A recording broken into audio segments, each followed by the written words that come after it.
Bine ați venit pe canalul Terapie pentru Suflet, un spațiu sigur unde cuvintele alină, iar tăcerile vindecă.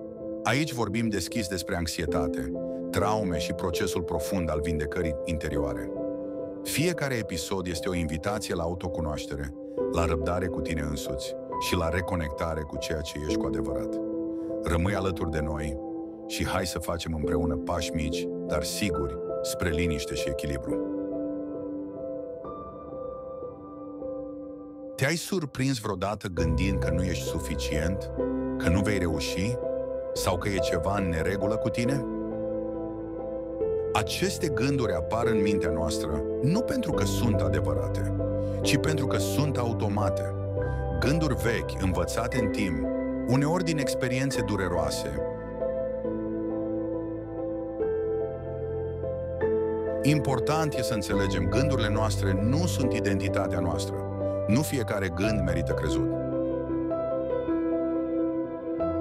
Data viitoare când un gând negativ îți invadează mintea, fă un pas înapoi.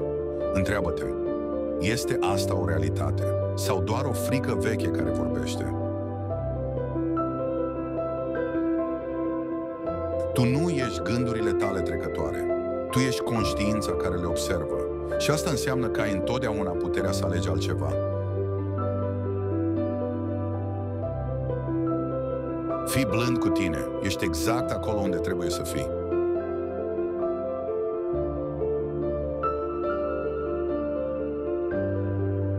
Îți mulțumim că ai fost alături de noi pe Terapie pentru Suflet.